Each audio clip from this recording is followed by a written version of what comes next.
Good evening, I'm Bersatu and this is KiniNews. Deputy Speaker Mohd Rashid Hasnon has been a very busy man. Not only does he have to make sure Parliament can reopen smoothly soon, he was also photographed bagging durians in his Batu Pahat constituency.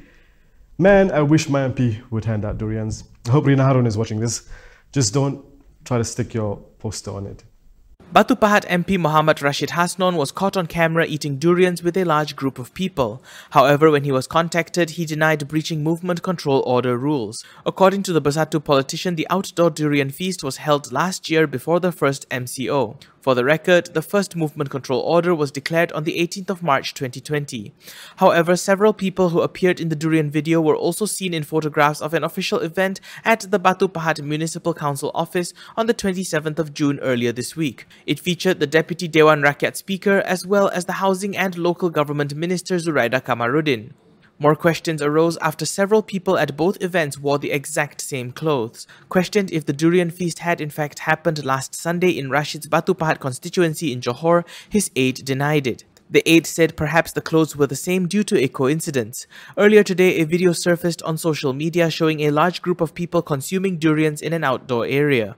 Rashid was observed eating with his hands while seated at a table with others. People in the clip were either not wearing face masks or eating with their face masks pulled down under their chin. Meanwhile, Zuraida confirmed that she indeed attended an event at the Batu Pahat Municipal Council office last Sunday, where Rashid was photographed with her.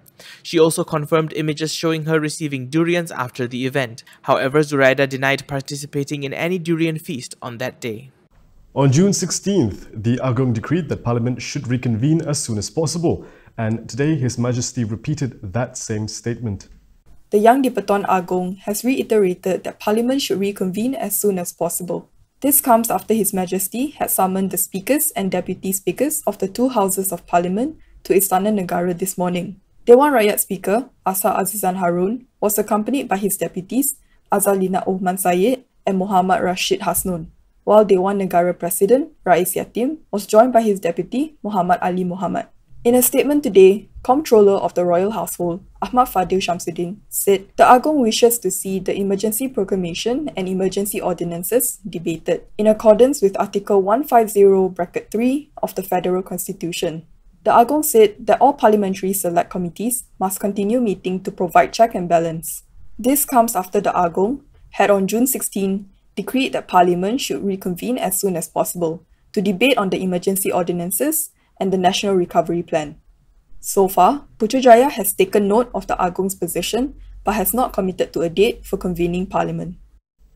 After hashtag Kerajaan Gagal, Malaysians have united once again with another hashtag, this time to help each other out.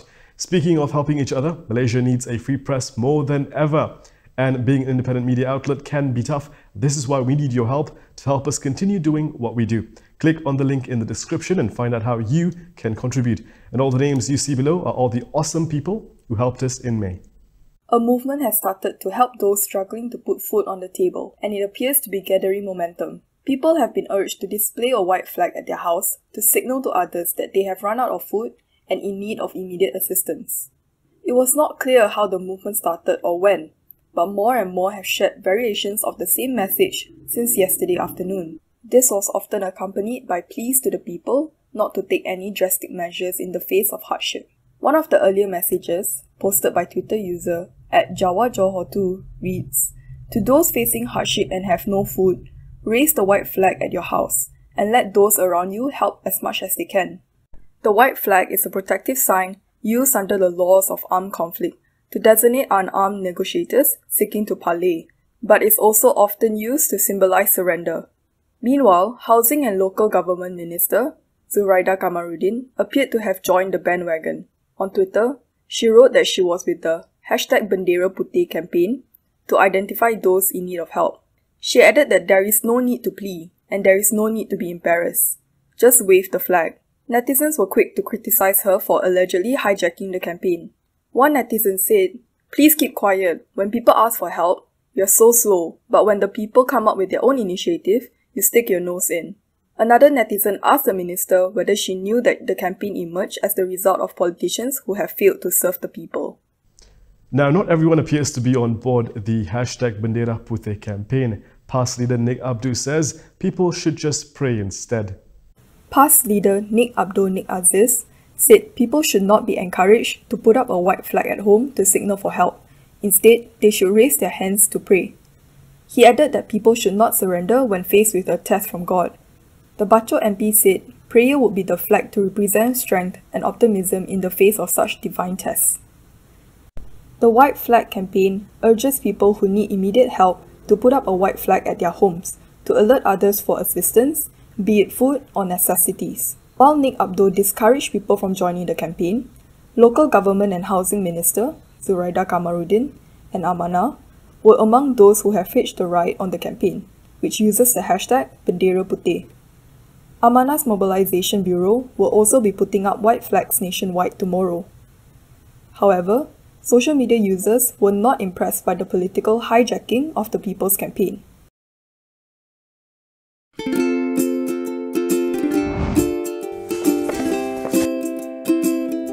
Shellfish, red meat, and beer. If you love indulging in these foods, you may end up with high uric acid level in your blood. These foods consist high level of purine, a substance that will eventually break down into uric acid and be excreted through our urine. It is recommended that the amount of dietary purines should be kept between 600 to 1000 milligrams per day.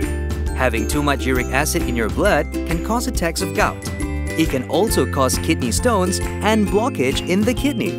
The crystallization of the excessive uric acid in your blood can be eased by reducing purine-rich food to only 100 to 150 milligrams daily, maintaining a healthy lifestyle, and consuming urinary alkalinizer like Ural. It consists of sodium bicarbonate, citric acid, and sodium citrate that increases the urinary pH and solubility of uric acid to prevent crystallization.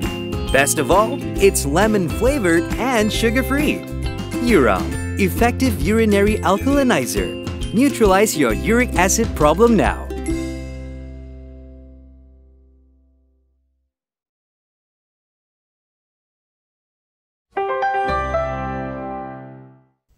After being snubbed by Interpol, PDRM is not giving up. That's why they're set to reapply a red notice for a Malaysian who has been making viral videos from Germany.